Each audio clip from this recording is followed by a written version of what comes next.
تہجد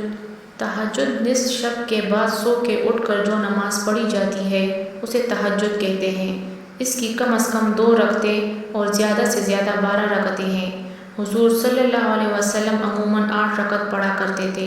حضرت عمر بن ابسہ رضی اللہ تعالیٰ عنہ فرماتے ہیں کہ رسول اللہ صلی اللہ علیہ وسلم نے فرمایا، اللہ تعالیٰ بندے سے سب سے زیادہ قریب رات کے آخری درمیانی حصے میں ہوتے ہیں،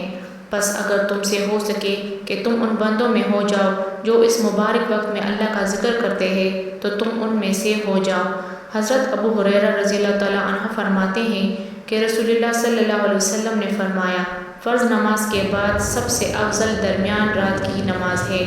حضرت ابو امامہ رضی اللہ تعالیٰ عنہ فرماتے ہیں کہ رسول اللہ صلی اللہ علیہ وسلم نے فرمایا، تم ضرور تہجد پڑھا کرو، کیونکہ تم سے پہلے صالحین کا طریقہ اور شعار رہا ہے اور قرب الہی کا خاص وسیلہ ہے، اور وہ گناہوں کے برے اثرات کو مٹانے والی، معاصی سے روکنے والی چیز ہے۔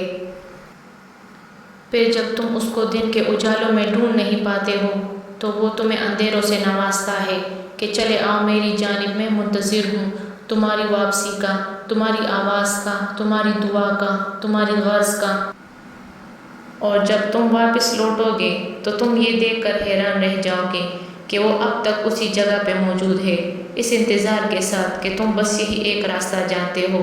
تو جب اسے اپنی غرض سے ڈھونڈنے کے لیے آؤ گے تو اسی راستے سے آؤ۔ جب تم اس کی محبت دیکھو گے تمہارا دل اس کی محبت سے پڑ جائے گا اور اس کی شان دیکھ کر یوں زندہ ہو جاؤ گے جیسے کوئی غم اس وجود کا کبھی حصہ ہی نہ رہا ہو۔ جب تم اپنی نیند قربان کر کے اس سے ملاقات کے لیے اٹھ کھڑے ہوتے ہو تو وہ تم سے پہلے ملاقات کی اس جگہ پر موجود ہوتا ہے اور فرشتوں کو حکم دیتا ہے کہ انتظام کرو، شکر کے صلے کا، تیار رکھو کن فیکون کا تحفہ۔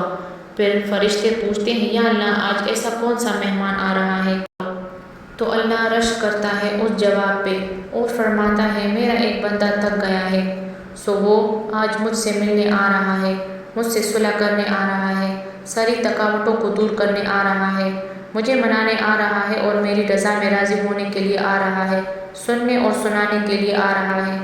بس پھر جب تم اس کے روبرو ملاقات کے لیے کھڑے ہوتے ہو تو وہ محبت سے دیکھتا ہے تمہیں، اور پھر جب تم تک کر سجدے میں گرتے ہو تو وہ اسی جگہ اسی سجدے میں تمہیں تام لیتا ہے، یوں ساری تھکاوٹ اتر جاتی ہے، یوں صلح ہو جاتی ہے اور جو مانگا گیا ہو اس سے نواز دیا جاتا ہے۔ تہجد تو عشق ہے، اور جس کو عشق اللہ تک لے جائے اسے کوئی تکا نہیں سکتا،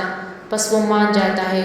اور جب وہ مان جاتا ہے نا تو جگ سارا یہ ہار جاتا ہے، پھر جس کا حکم وہ دیتا ہے وہ ہر حال میں مل کر ہی رہتا ہے۔ پھر تمہارا مایوس ہونا تو بنتا ہی نہیں، جو چونٹی کی گئی سرگوشی کو بھی سنتا ہے تو تمہیں لگتا ہے وہ تمہارے آہ و پکار کو نظر انداز کر سکتا ہے، وہ سسکی جو زبان سے نکل کر بھی کان تک پہنچ نہیں پاتی وہ بھی اس تک پہنچ جاتی ہے۔ حیرت ہے اس کی بے لوث محبت پر کہ شکایتیں اس کو کرنی چاہیے اور درد وہ ہماری کر رہا ہے۔ اس کی محبت محسوس کرو گے تو اس کی محبت کی شدت بیک وقت زندہ بھی کر دے گی۔ تو چلو آج سے ہم یہ عہد کرتے ہیں کہ ہم بھی اللہ کے روبرو کھڑے ہو کر تہجد کے ذریعے اپنے مسائل کو حل کریں گے اور اللہ سے اپنے عشق کا اظہار کریں گے۔